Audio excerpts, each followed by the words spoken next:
Hello and welcome to the seventh session, final session of Peter Goes to Rome. I'm going to share my slides here.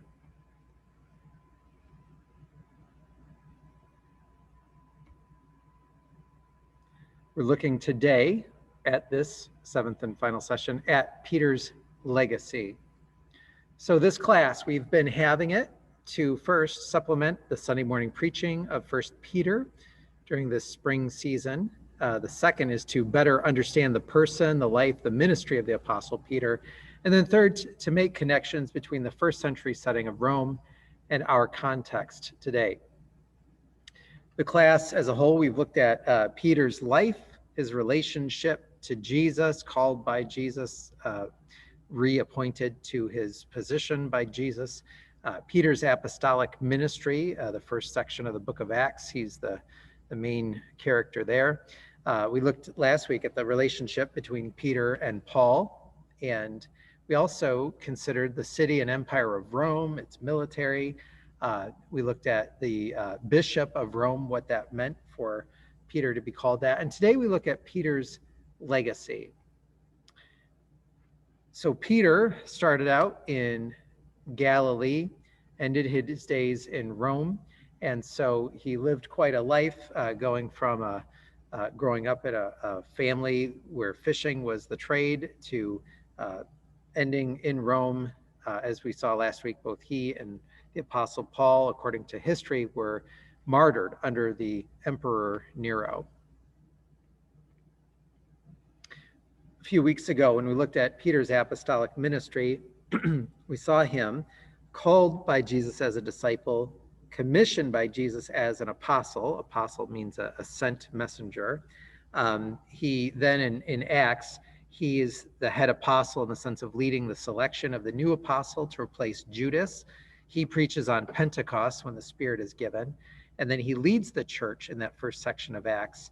And usually we think of Paul as the apostle to the Gentiles, Peter as the apostle to the Jews, but both Peter and Paul did evangelism among the Jewish people and evangelism among the Gentiles. And we saw where Peter was there with Cornelius, and Peter had the vision of Christ rescinding the dietary laws that separated, clean foods from unclean foods, saying you no longer need to follow these rules. But the bigger implication of that was there was no longer the separation between Jew and Gentile. And so Peter was a key figure in that part of the gospel going global. And we also looked at last week, compared to all the writings of Paul, well, Peter has these in the New Testament canon. There are some apocryphal writings attributed to him, but in the New Testament canon, 1st and 2nd Peter, and then as I mentioned last week, Peter has a strong influence on the Gospel of Mark. But today we consider his legacy, and the strongest legacy that affects the lives of millions, or over 1 billion people every day, is Peter being called the Bishop of Rome, and how that is identified as what led into the current papacy with the Roman Catholic Church. And as I explore this, and as we consider this matter, I would hope that anyone viewing this wouldn't hear what I say as having anti-Catholic sentiment. Now, our church, River Terrace Church, is part of the Christian Reformed denomination. We're part of the larger Protestant tradition. Our denomination has its roots in the Netherlands, the Dutch Reformation of the 16th century, and so 16th and 17th centuries. And so we have great differences on how we interpret scripture and tradition, but my aim here is not to come off as just being outright negative against the Catholic Church, but rather making distinctions. So the Bishop of Rome has the title Pope, and meaning father, and so he's often called the Holy Father, or Papa would be the more endearing term, but Pope, and the papacy is the office of that bishop. And so our three most recent popes, the first is Pope Francis I from Argentina, and he represents a more progressive element within the Roman Catholic tradition. And before him was Pope Benedict XVI, who was Cardinal Joseph Ratzinger of Germany, who really guided the doctrine of the Catholic Church and helped formulate the catechism that's been used the past couple of decades. He was the Pope, but felt like God said it was okay for him to step down. And so instead of waiting until his death, he stepped down, and that's when Francis became the Pope. So it went from a more traditional point on the spectrum to a more progressive point on the spectrum, although Francis is not, the Vatican is not making changes regarding women's ordination, changes on marriage, and that a lot of progressives would like to see. But so before Francis and Benedict, there was someone that I grew up with, just as we had in the late 20th century, especially the 1980s, we had Ronald Reagan and Margaret Thatcher dominating as political figures. So too, John Paul II was a major figure in world affairs during the 80s and 90s. The office of the Pope, as we know it, where the Vatican is its own state, and so the Pope has an ecclesiastical nature or character to it. It's a church office, but also it's like a head of state, is a civil leader. That really goes back to Gregory the Great. So at the end of the 6th and beginning of the early 7th centuries, Rome, because it had fallen into disrepair, that it just wasn't the city it once had been. It had been attacked and sacked by barbarian or tribes or vandals, and so the Emperor Constantine, a few centuries prior, had moved the seat of imperial power from Rome over to Constantinople, what today is in Turkey, Istanbul. But so the city of Rome was not doing well. So Gregory the Great led the church as the bishop, but also he led the rebuilding of the city of Rome in a sense. And so you see in him this earthly authority and heavenly authority embodied in one person. And so even though it predated him to some degree, where the Bishop of Rome was seen as the successor to Peter, and the center of authority was placed in Rome and on that bishop, still Gregory the Great is the one that started the trajectory for what we know today. Now, I have statistics here that come from the Vatican back from 2018. The way they're written here is more European style. But looking at statistics of the church, because here it says December 2018, the world population was basically 7.5 billion, with an increase of 88 million units or people.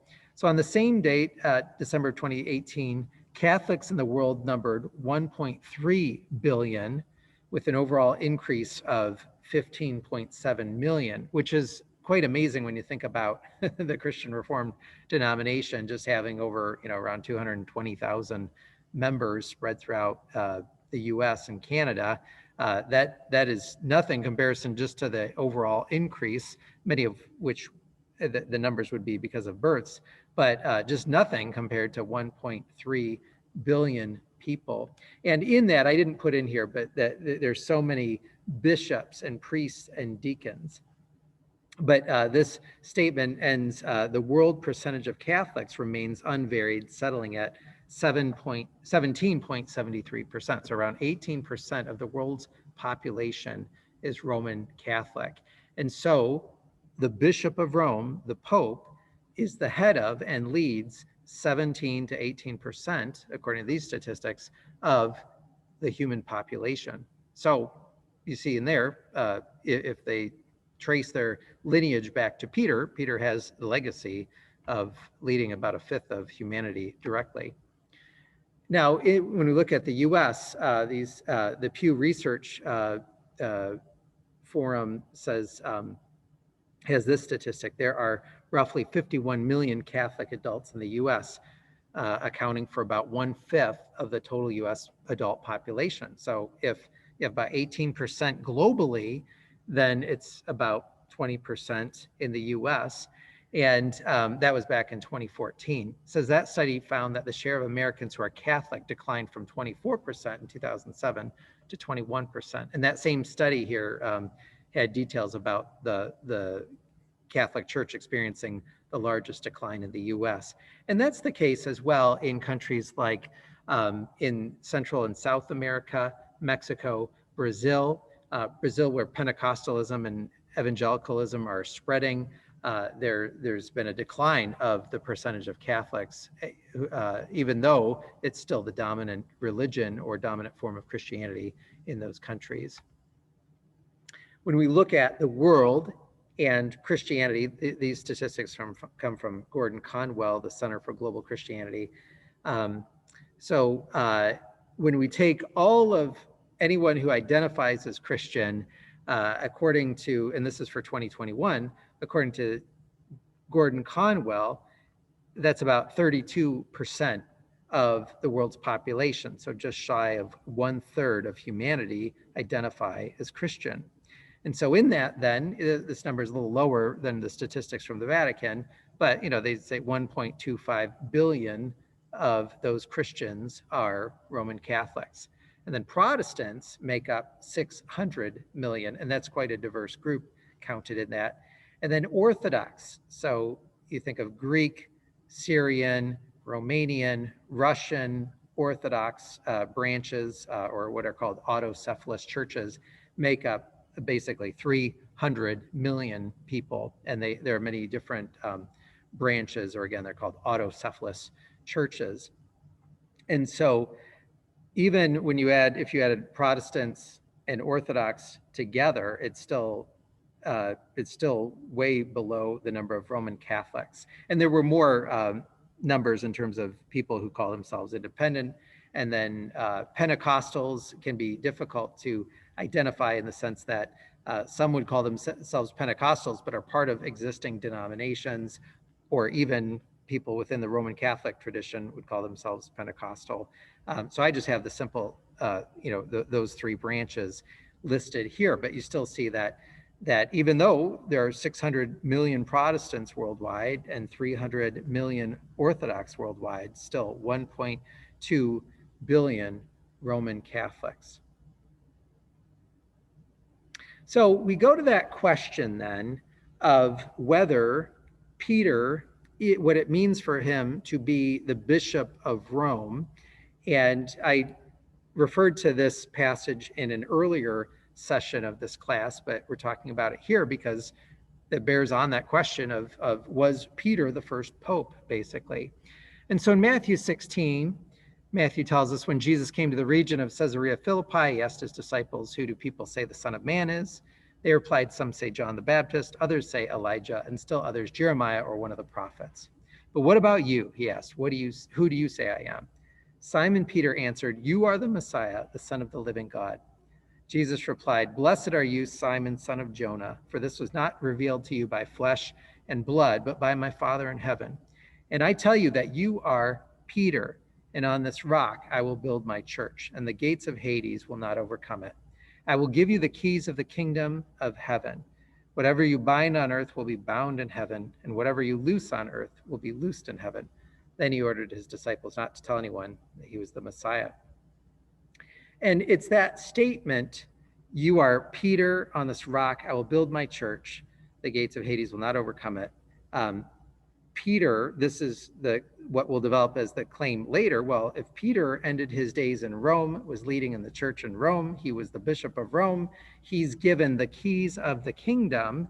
Now, in terms of popular imagination, we have newspaper cartoons about when you die and go to the pearly gates, you're greeted by St. Peter. That's because he's holding the keys of the kingdom.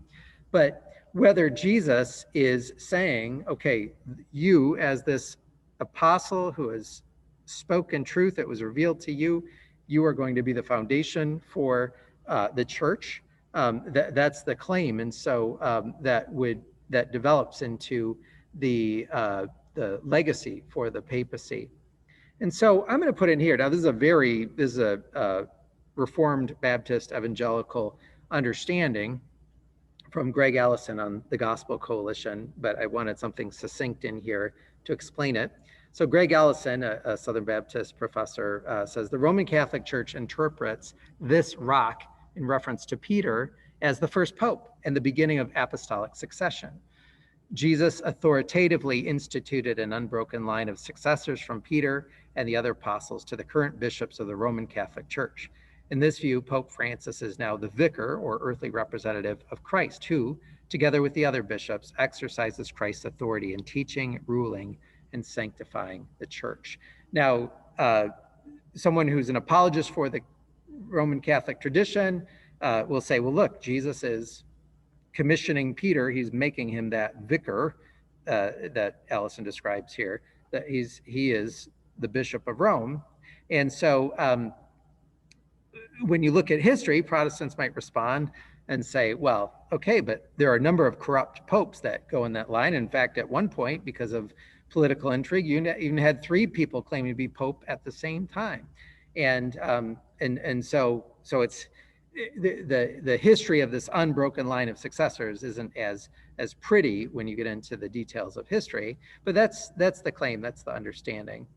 And so then Allison goes into the Protestant understanding of this passage. So continuing with that same article, he says, one common Protestant interpretation says that whereas Peter is Petros, a small stone, Jesus is Petra, the rock.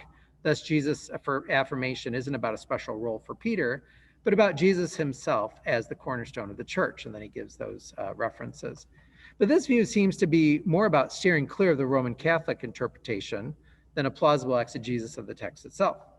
A second popular interpretation says that the rock isn't Jesus, but Peter's confession about Jesus' identity. But this truth is then shorn of any connection with the person of Peter. It is the connection itself, not Peter as confessor, that is emphasized as the foundation of Messiah's church. And I would agree with Allison is that that the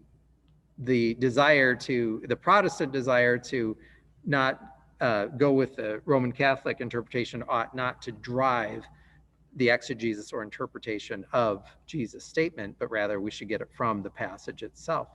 And so he says there are 2 major problems with these interpretations. First, in this context, Jesus affirms that he is the builder of his church, not its foundation.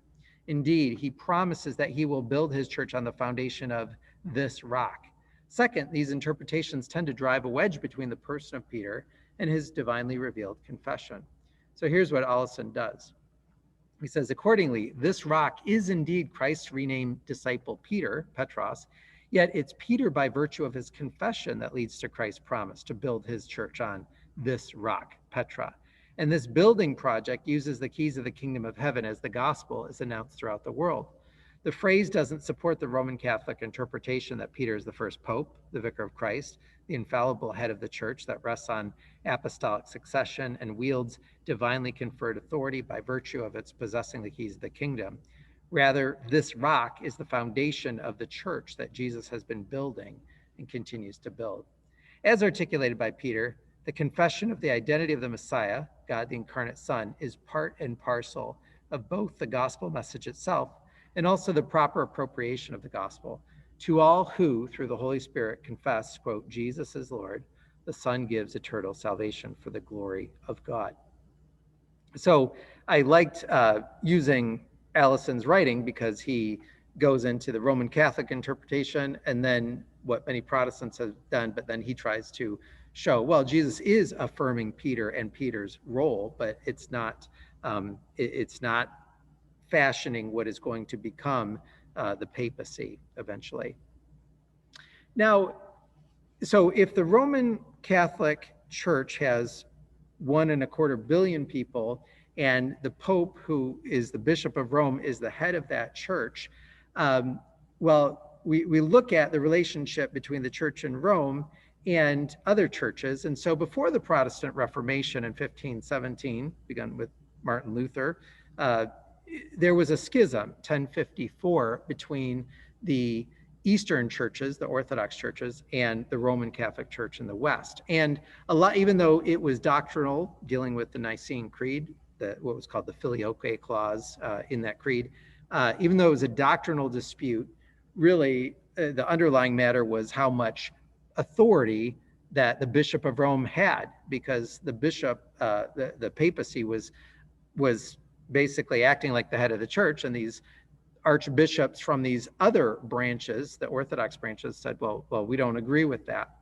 And they looked at what took place in history with Constantine, who made Christianity a legal religion and then was baptized a Christian on his deathbed. Well, Constantine, remember, he left Rome, even though he even dedicated a building to Peter in Rome. He left Rome and took the capital to Constantinople, a city named after himself.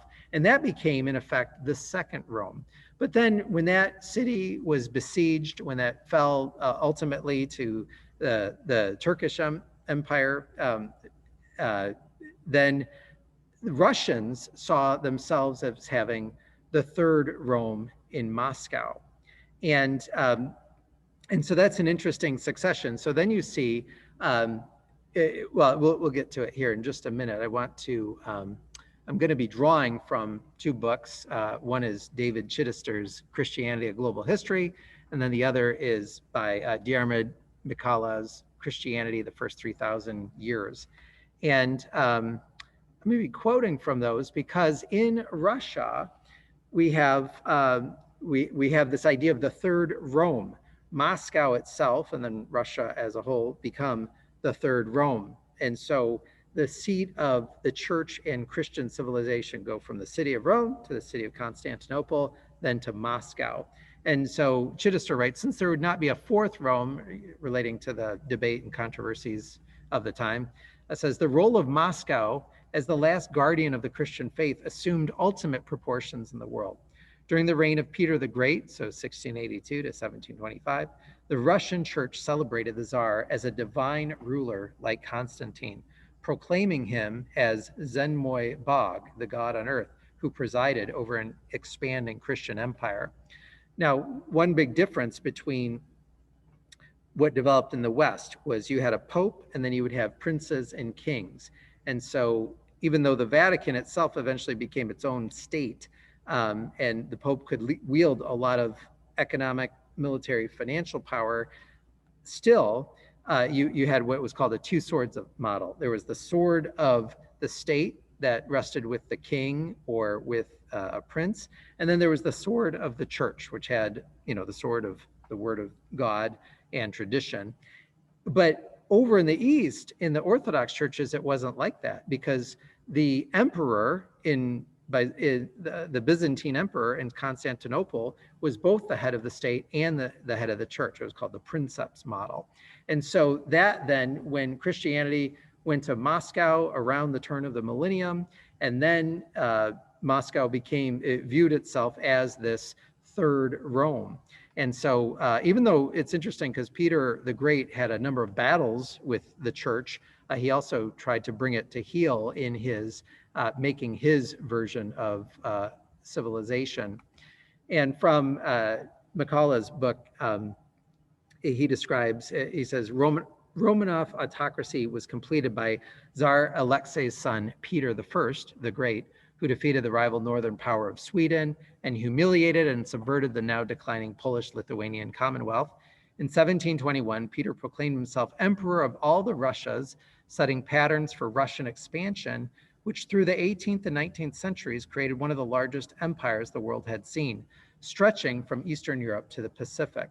The transformation of Muscovy into a newly conceived empire was accomplished not merely by military conquest, but by Peter's obsessive pursuit of Western skills and information, which he used to remold the culture of the governing elite.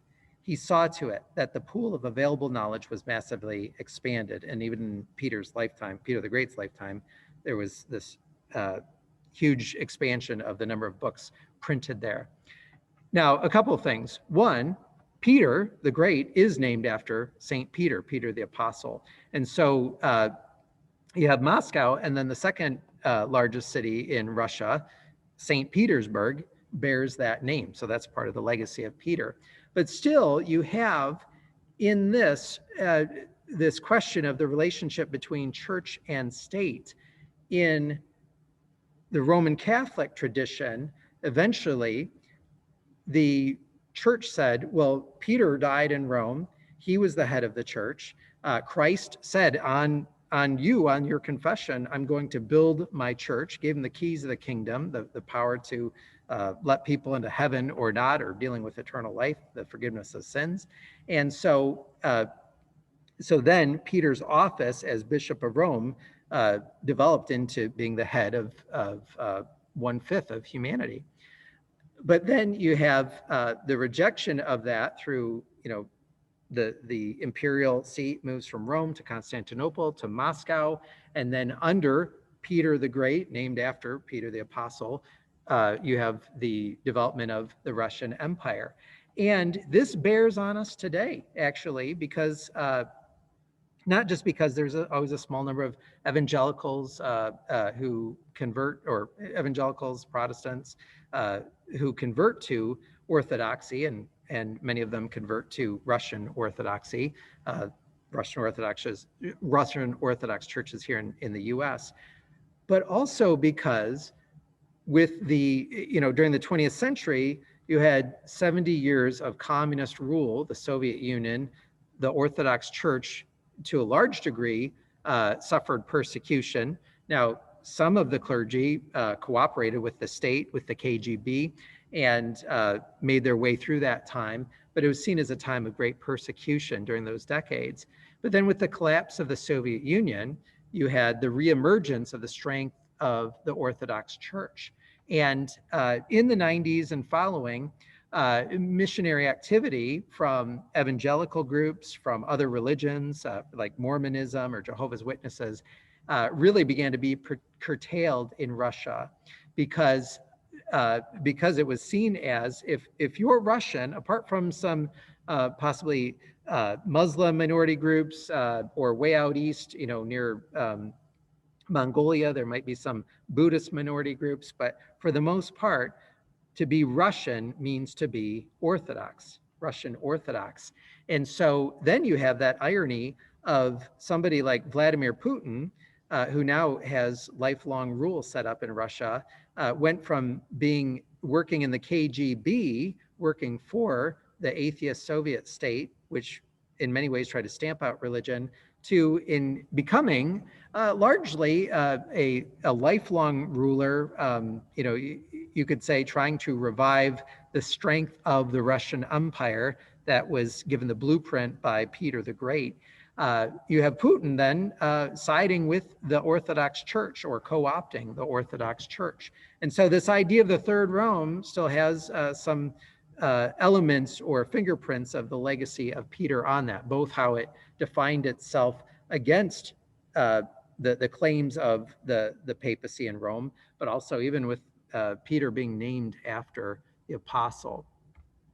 Now, Peter's legacy plays a large role in our own tradition, in this sense that if you're familiar with the story of the Protestant Reformation in the 16th century, what really got Martin Luther, upset with the Roman Catholic Church. Remember, he wanted to reform it. He didn't want to leave it, but eventually he was kicked out. But he was upset because there was a guy named Tetzel selling indulgences in the different princedoms or different parts of Germany. And they were, you would sell an indulgence because you had this, if you believed that you had a relative who had not made it into heaven and was stuck in purgatory, well, if you bought an indulgence, if you paid extra money, then that would help your relative's soul more quickly get to heaven. So you would pay the money, your relative would get to go to heaven more quickly rather than being stuck in purgatory. But the princes didn't like it because all the silver was leaving Germany and going to the city of Rome to build this basilica, this church building named after St. Peter. St. Peter's Basilica. So you have an outside picture and then an inside picture of the sanctuary. That looks familiar to me because every Christmas Eve, usually for a few minutes after our own Christmas Eve service, I'll turn on the TV and they'll have the Mass, the Christmas Eve Mass from St. Peter's Basilica. And so it was that selling of indulgences that angered Martin Luther so that he wrote his 95 Theses and said, this just corrupts the gospel. It's a rejection of the gospel. You can't buy your way into heaven. You can't work your way into heaven. And so it was those sales of indulgences that really prompted the beginning of the Reformation, and the money that did drain out of the coffers of the different parts of Europe, Germany, France, elsewhere. It did go to Rome and build that the building there, and it's a beautiful, grand building. But we can remember it because that was the what prompted the Protestant Reformation to begin. And so St. Peter's legacy then bears directly on us in that way as Protestant Christians. Okay, so we've looked at three branches, the Roman Catholic Church, and I fully recognize I'm not doing it exhaustively by any means, and each of those is something you could explore more on your own if you're interested. But we looked at the Roman Catholic claims, the Eastern Orthodox kind of response, and then even Peter's legacy through St. Peter's Basilica, causing the Protestant Reformation to begin. But now I want to look at just a couple of ways in culture that Peter shows up. And one of them is kind of surprising and is even a little bit of a stretch, but it's still an interesting one. So as we've talked about over the past several weeks, Peter has his death foretold by Jesus. So Peter denied Jesus during Jesus' trial, even though Peter said, no matter what, I'm going to stick with you. Jesus tells him, you're going to abandon me. Jesus' prophecy is realized. So at the end of John, Jesus confronts Peter lovingly, and reinstates him to his position. And then at the end of that conversation, he says, very truly, I tell you, when you were younger, you dressed yourself and went where you wanted. But when you are old, you will stretch out your hands, and someone else will dress you and lead you where you do not want to go. Jesus said this to indicate the kind of death by which Peter would glorify God. Then he said to him, follow me. And so John is saying that Peter is going to be crucified. Jesus was telling Peter he's going to be crucified.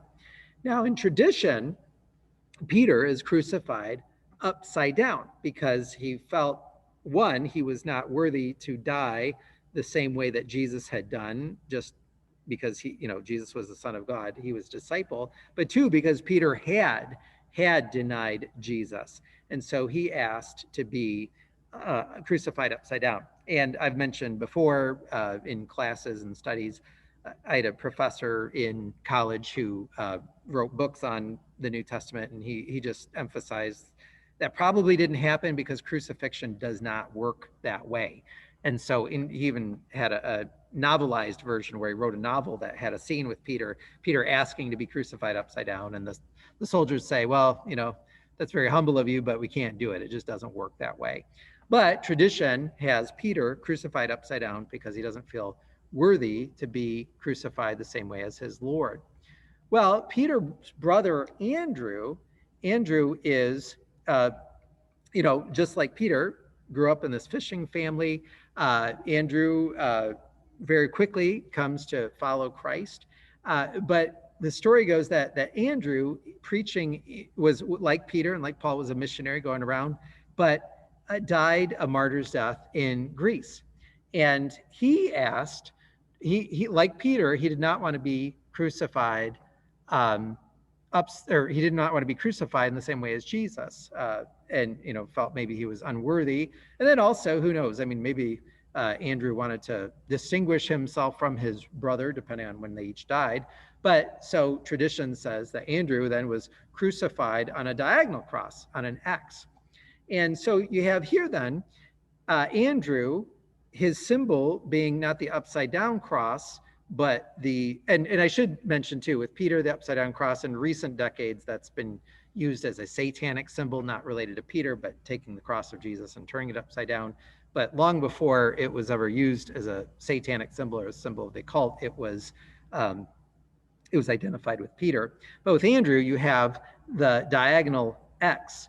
And then this is the flag of Scotland, because Andrew is the patron saint of Scotland.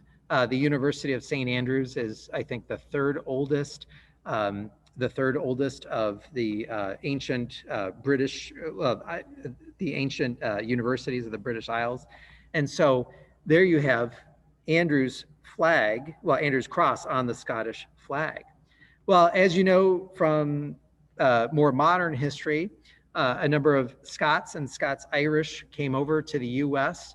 and settled throughout, all parts of the country. A lot of them brought Presbyterianism with them, but I watched not too long ago a documentary, and have read about this as well, where it was a lot of the Scottish element was, and the clan characteristics or clan mentality of Scottish culture helped bring about the Ku Klux Klan.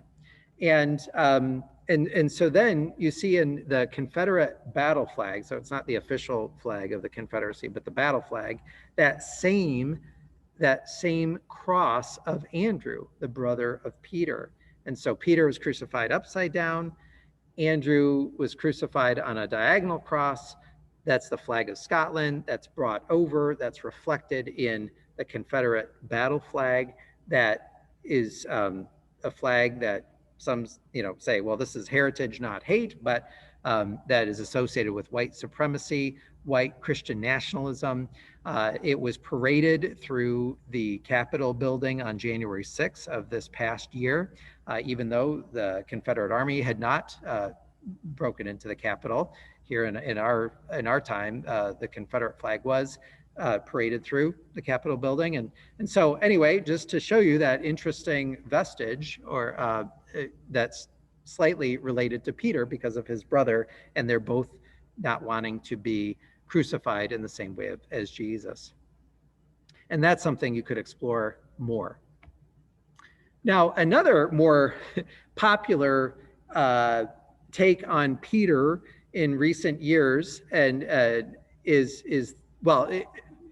should say popular within the public imagination, but then scholars have been debating this for a while. But some see behind the New Testament and the spread of Christianity and what books were allowed into the canon of the New Testament is there was this battle between Peter and Mary Magdalene. As I've been saying throughout this class, Peter is he is the leader of the disciples. He's a stand-in for disciples in general.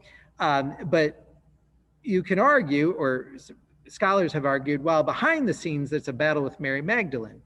Peter represents the more patriarchal version of Christianity. And Paul buys into that, because Paul in Corinthians, when he refers to Peter as the first witness of the risen Christ, not Mary Magdalene. And so there's this kind of behind the scenes battle going on between the two. One person that popularizes this is a professor at the University of Chapel Hill in North Carolina, Bart Ehrman. Bart Ehrman had a more evangelical and fundamentalist upbringing, went to Moody Bible College, but then left, and I think no longer considers himself a confessional Christian, but is a scholar of early Christianity. And so he talks about this in a blog post, and I'm going to read a few sections from that. Now, let me just be clear. I am not pushing this story or this interpretation, but I just want to make you aware of it, and then it does tie a little more into popular culture shortly.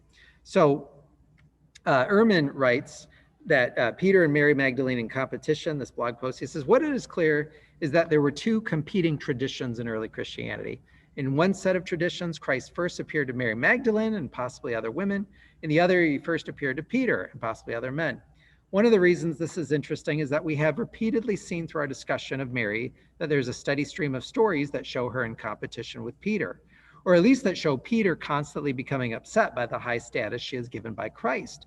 And then this is where we as confessional Christians in the Protestant Reformed tradition would differ with Ehrman, because he's going to name these apocryphal books that did not get into the New Testament canon, the New Testament that we have. The church rejected them. And he would give them maybe equal footing or equal weight, or at least, he's comparing them to the New Testament books. So he writes, and so in the Pistis Sophia, Peter complains that Mary gets to do all the talking. In the Gospel of Thomas, so the Gospel of Thomas, Ehrman's really big on. It's a very Gnostic gospel, very Gnostic version of Jesus. So in the Gospel of Thomas, Peter asks that Mary leave Jesus and the disciples, for women are not worthy of life. And in the Gospel of Mary, Peter argues in typically hot-headed fashion that Mary's revelation cannot have come from Christ, who would not have revealed his secrets privately to a woman rather than publicly to the men. This contest between Peter and Mary seems to go back to our earliest traditions, some of which claim that he was the first to see Jesus raised from the dead, and others that give the nod to her.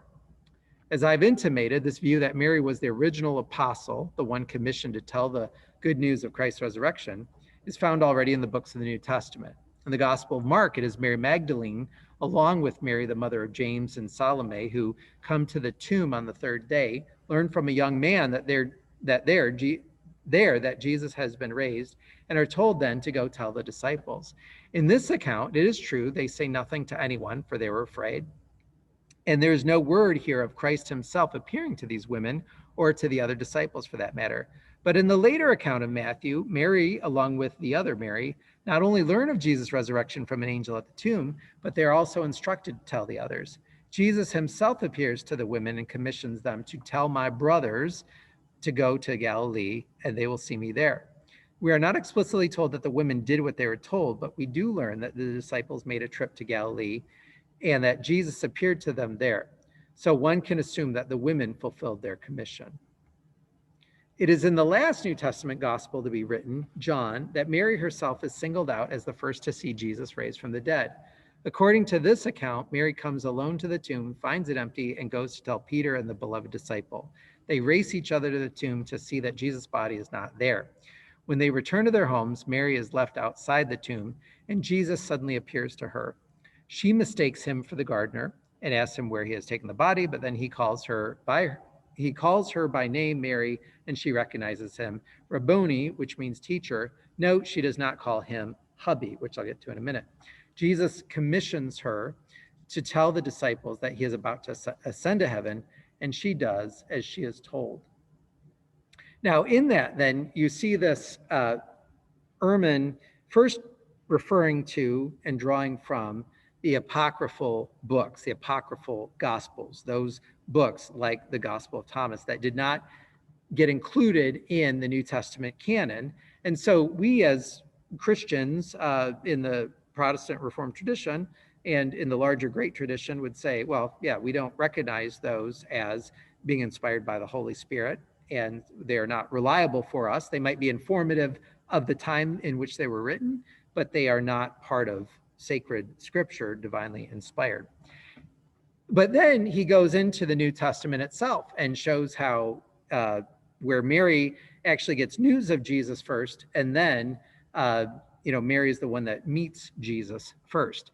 And so he kind of ties that into this larger theory among some New Testament scholars and historians that through in those early days there was kind of this battle between the masculine and feminine, between Peter and Mary, and who was going to be the head disciple, which version of the faith was going to win. And then it was Peter and the more male-dominated faith. Now, in this statement where he says, no, she does not call him hubby, he there is referring to, in more recent times, Dan Brown's book, The Da Vinci Code, which was then a huge, it was made into a movie, which is a huge hit with Tom Hanks. And the story of the Da Vinci Code, and sorry, this is a spoiler alert, but you had years and years to read it or watch the film. The idea is that Jesus was not crucified, buried, and then rose again, and then rose to heaven, ascended to heaven, but instead Jesus survived the crucifixion, and he goes off and he marries Mary Magdalene. And so actually the woman on the poster there she is a descendant of Jesus and Mary Magdalene. And so, in Europe and especially in France, there's kind of this, there's a stream of these legends about Mary Magdalene. And even though Ehrman himself doesn't buy into this idea that Mary Magdalene and Jesus had offspring or got married, there is this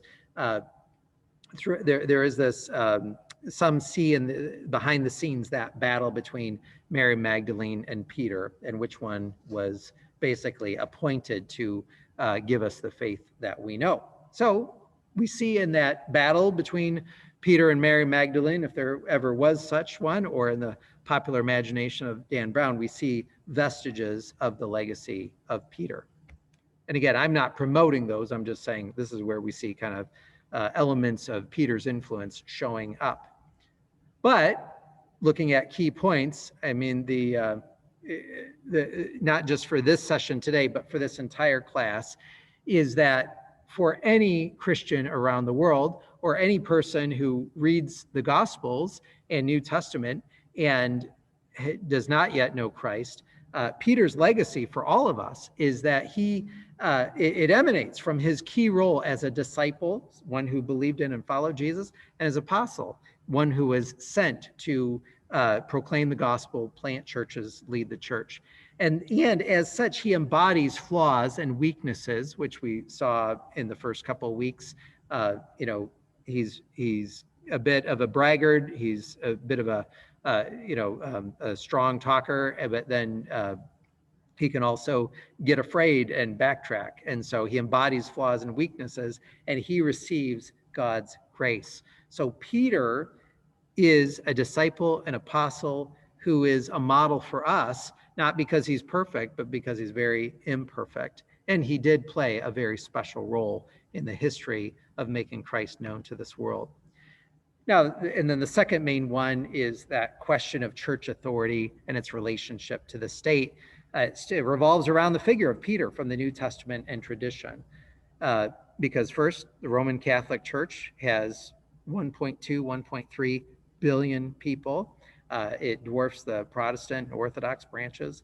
And so the Pope says that he is in the line of succession going back to Peter.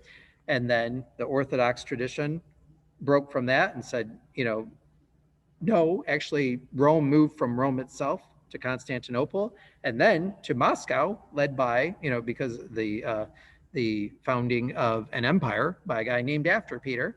And then, of course, too, in the Protestant tradition, as I said, the building of St. Peter's Basilica is part of the backdrop for the time of the Protestant Reformation. And so I didn't include as a key point, Peter also shows up in other ways through our popular culture, but we do have that as well. So I will end with that blessing, that benediction from the first book of Peter. Peace to all of you who are in Christ.